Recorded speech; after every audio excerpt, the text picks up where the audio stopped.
Hello, good morning, welcome back to the Fish Locker out on the beach.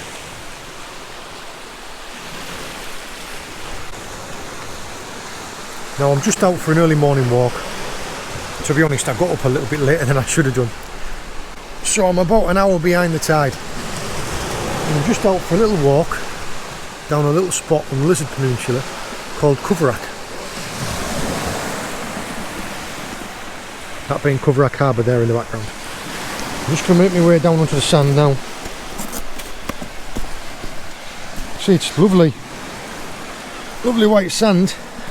Those footprints there, I don't know if you can see, give you some type of reference.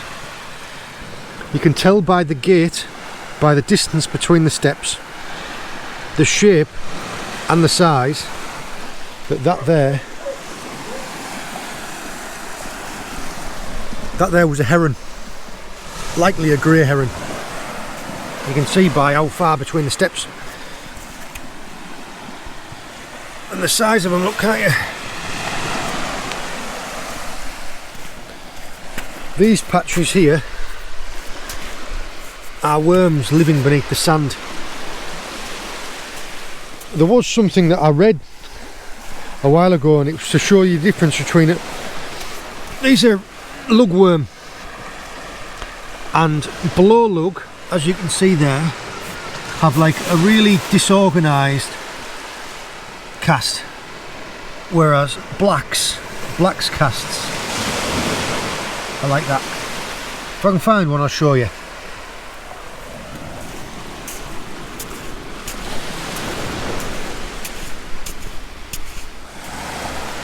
You can see the difference here between these ones and the heron ones. I will try and put the pictures in side by side. The shape, can't you? Whereas the heron one was a longer one, like that. That is a wider one, and you can see that it has webbed feet. So that is likely to be like a black-headed gull.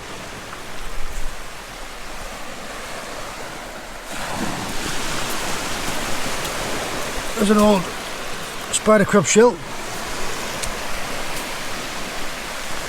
Look.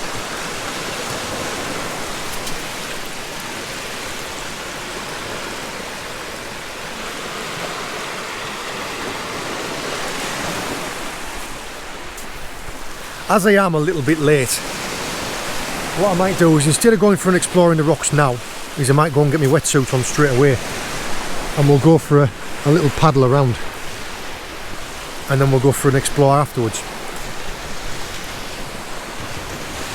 Now I don't know if he's going to see this video. I know he's watched a couple of my others. I've watched a few of his.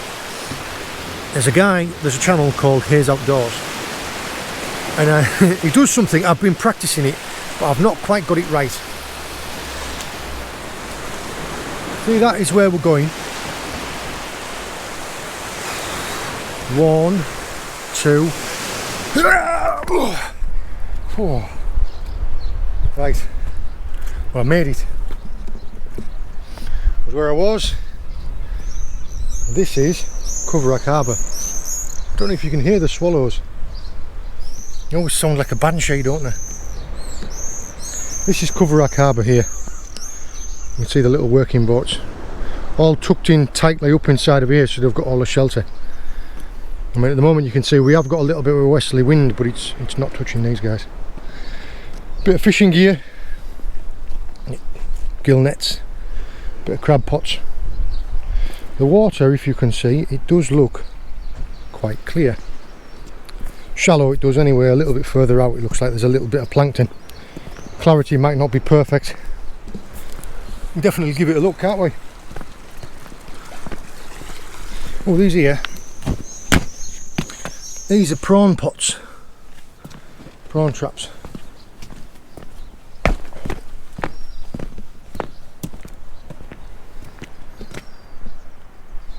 A lovely little cove, isn't it?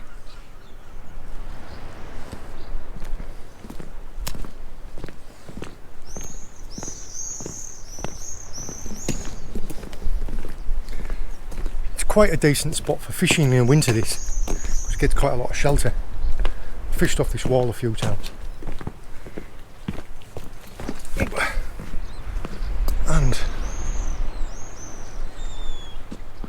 might do is we'll go into the water down here, make our way around, head right round the end. Oh, I don't know how well you can see it there.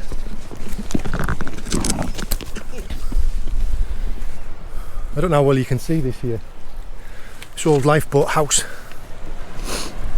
But I think that was put in place around about the turn of the 19th century, like 1900 around, because I was reading a little bit about this because I did another video about lifeboat stations.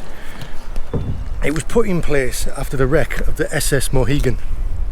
The SS Mohegan is a wreck that's up in the Manacles area there. We fished it a few times in our videos, maybe without you knowing, but it was 1898, and it was a 450 foot long steamship that had near 200 people on board, and over 100 of them died when it wrecked. So that was why that was built. I think that was used up until like 1980, late 1970s and 1980. But you can see where the old boathouse there is where the lifeboat used to be kept, and then when you used to launch it, you used to just launch straight down that slipway. This ground does look very rassy. We'll go and have a look. Go up and get the wetsuit out of the van.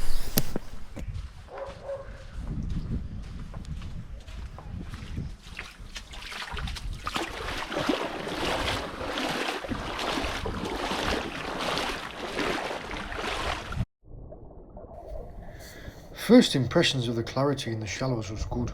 Lots of tiny fish and seaweeds to be seen.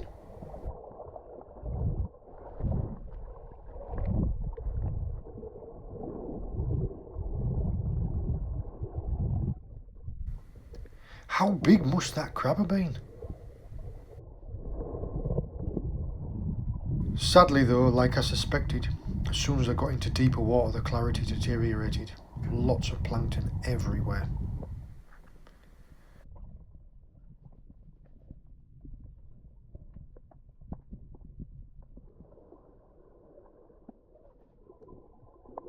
There were a lot of tiny wrasse around. Spotting them was hard enough. Following them was just impossible.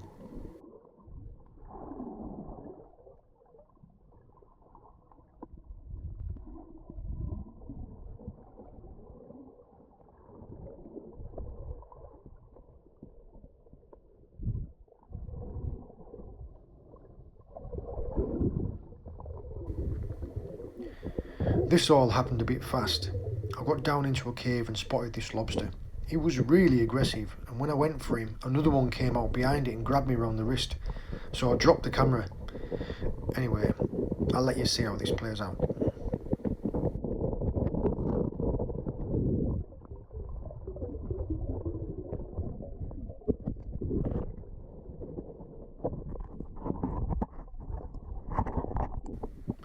Hello, Mr. Conger.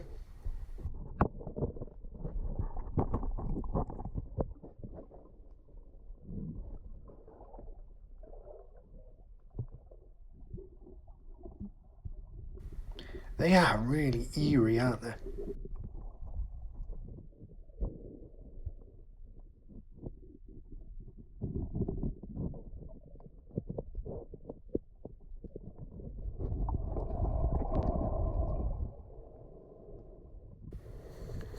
Get my bag of swag and I'll move on.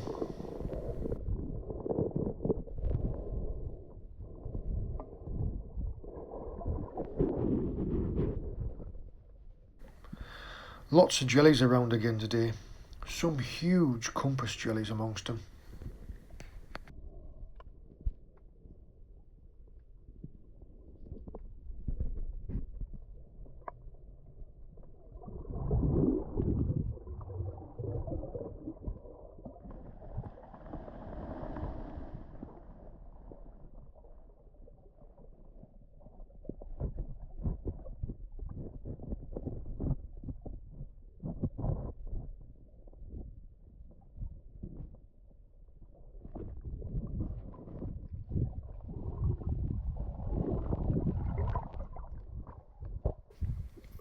Less spiders on this dive to previous ones, but all of these were big females. In these little crevices there was just loads to see. Velvet swimming crabs, tompot blennies, starfish. Absolutely awesome.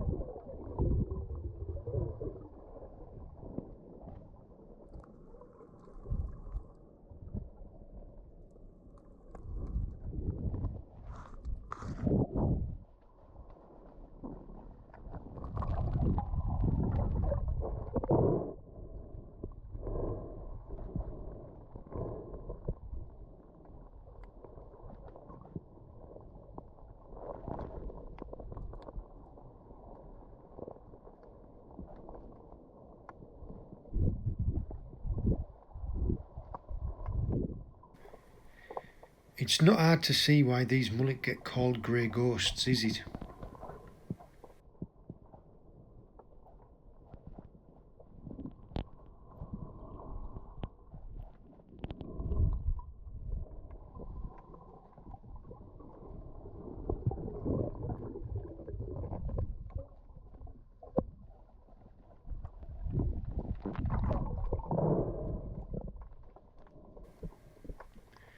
Some areas were just thick with these sand eels.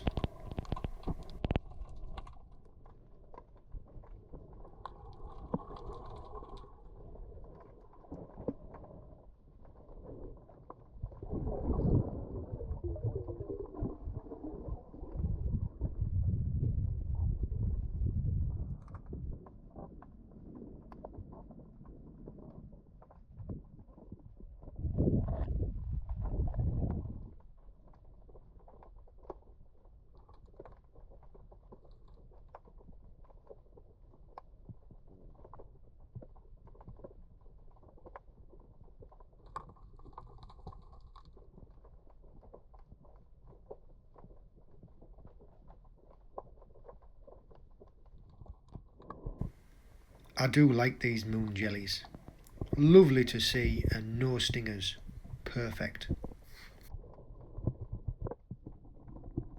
Well, I made it out of the water and we have a fantastic lobster and two sets of claws. Now, unfortunately, that's just what happens sometimes. Made a last ditch attempt for freedom and I had hold of it by its claws, and when it flapped it shed its claws. But we do have a stunner. Right, I've come back to the beach. I was originally down in the distance down there. That was where I got out of the water, and I tried to do a little bit of a talk as soon as I got out of the water about what I'd seen and what I'd found. There's someone working on a building down there with a still saw, so there's a big circular saw going, so if it's worked I'll put it in.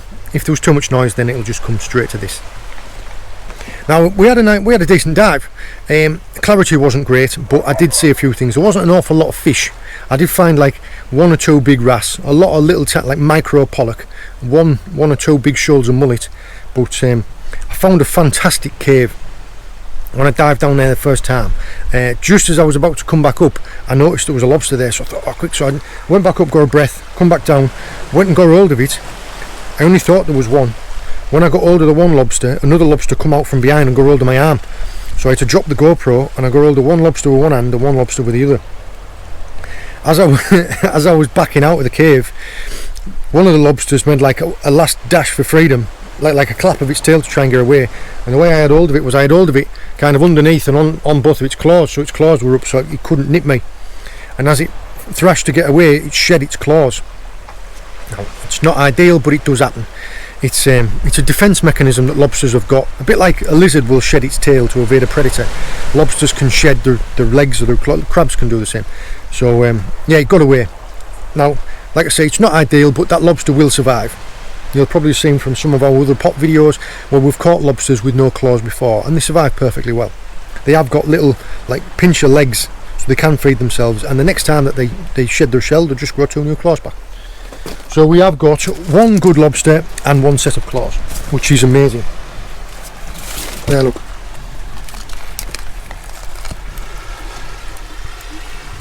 So we have one fantastic lobster there, a lovely colour blue, isn't it, and one set of claws. Now we won't let these go to waste, we will cook these and eat these as well. Cover that back up so it doesn't go anywhere. Right, what we're going to be trying out is, I'm trialling out these. This is a bit of an experiment. I used to use something similar to this when I was a kid. I used to just call it a rocket stove.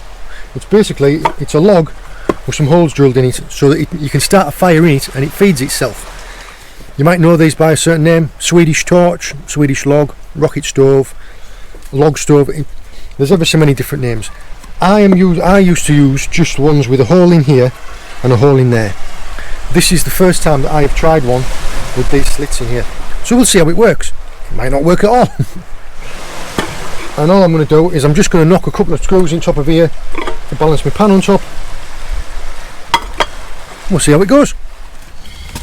Right, what I've done is I've knocked up a couple of pieces of kindling, and this is one of my homemade fire sticks. All it is basically, it's a thin slither of porous wood, and I've soaked it in wax.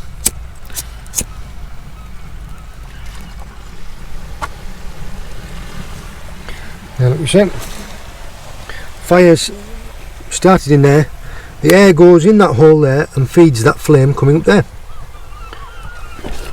And all I've done is just knocked a couple of screws in to balance the pan on. That stove's going well now, look. See how it's feeding through. I would have quite liked to have gone for a beach cook-up with Hannah and James later on. I phoned Hannah and told her what I'd caught them. We've got a doctor's appointment with a little lad later on today. We aren't quite sure how he's going to be feeling after it. So she just said cook it down there now and have it for your dinner. And then all I'll do is, when we've been to the doctors, me and him will sit at home, we'll go through a garage or something like that and maybe get ready for our next camping adventure. And let Hannah go to the gym. See, the beauty of this as well is you can see if the flame dips out, all you need to do, put the lid on my canteen. Watch, look, if you blow in the bottom,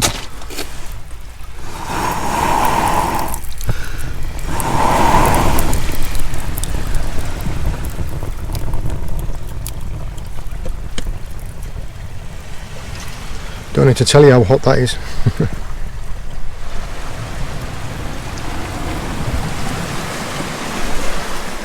Yeah, the pan's come to a rolling boil. I put the lobster in. Now all we're going to do now is you wait for it to come to the rolling boil again and then give it 2 more minutes after that. Because we're cooking it on a fire stove here, it's going to take a little bit longer. Now, one of the things that I hadn't really anticipated possibly was this is quite a soft wood, so it's burning very fast.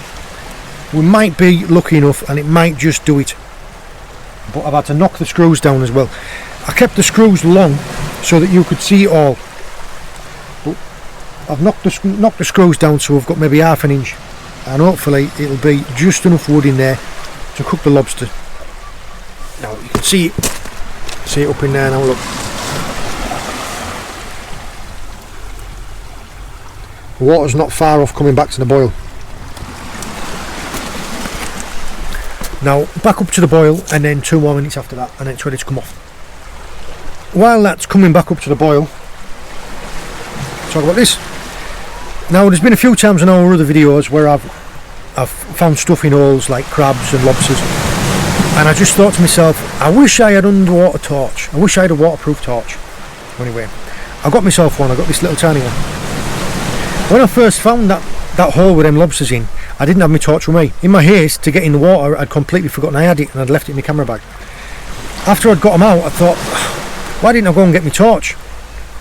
So I thought I might be able to get that lobster out that shed its claws. So I went back up to my bag and went and got my little torch out. Now this is Princeton Tech, and it's only this big. It takes a couple of double A's and you just screw the top and it's a little light. But I think it's waterproof to like 100 metres. That's further than I'm ever going to go. It's got a bottle opener on it. I don't know why you would ever want a bottle opener on your underwater torch, but So hopefully the footage with the underwater torch makes it a lot better. I did find the conger eel in that same hole. Hopefully the light has helped to show it. So yeah, you might see this in more videos. The only thing that I can say so far, I mean, it's only really the first time I've used it, is it's not really bright enough.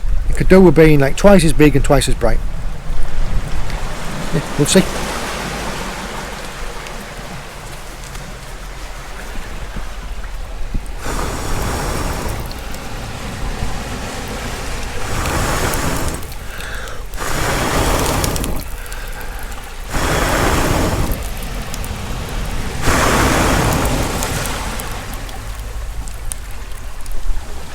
There, look.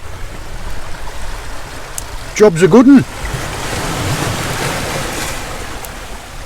There we go, that's had plenty of time at the full rolling boil now. Get some idea on now how hot that gets.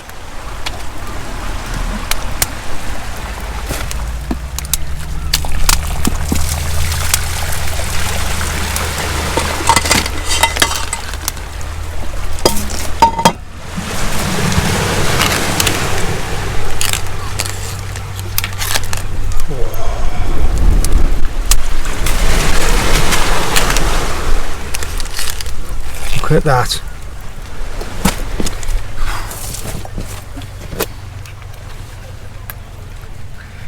Those look beautiful. All I like them with is I just like them with a little bit of lemon.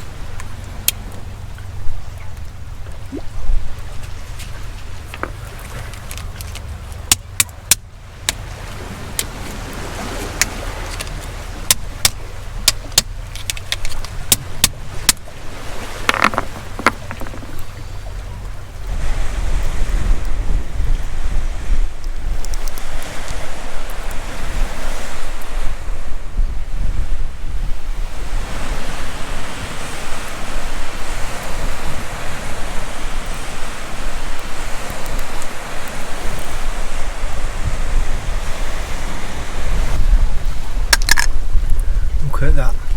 That is fantastic, isn't it?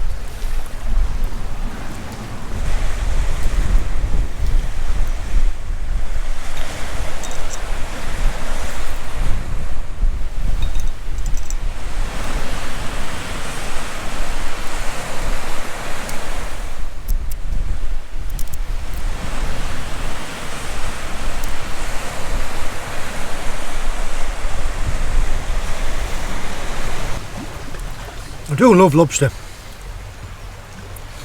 And,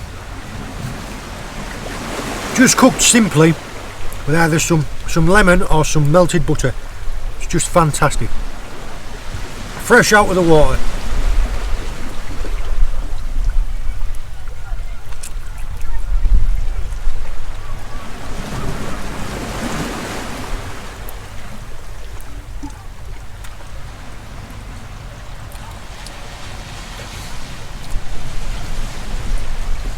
I'm going away for a couple of days, and like I say, the little boy's at a doctor's appointment today. Otherwise I would have taken this home and would have eaten it together.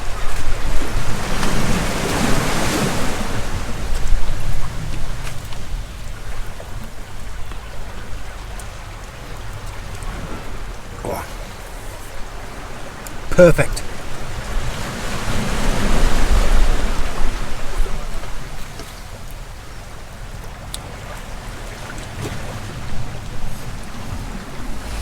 There you are, look, nothing left but empty shells. Just give these a little bit of a cover up, and by the time that the tide comes in, you'll have all your little crabs and your little prawns and little blennies and gobies in there picking all the little bits up. We'll take that up. That has lasted really well, considering it's only like well, I think it was a conifer. It's lasted really well. You can see there where it's fed the air in, it's cooked through. That's worked perfectly. So success. And the beauty of this is as well is, look, you can just pick it up, and I'll go and go and dispose of it in a minute. And then what I'll do is I'll make my way along the beach before I get cut off, and I will head home. Like I say, we've got a couple of appointments later on in the day, and then depending how he's feeling, me and my little boy might see about making up a few more of these in the workshop. I hope you've enjoyed joining me. I hope we've had a nice day. I had a cracking day. The water clarity wasn't fantastic, but it didn't stop us having a good time. I hope the underwater footage has shown out alright. Cabbage white butterfly. I hope you've enjoyed joining me, and I will see you later.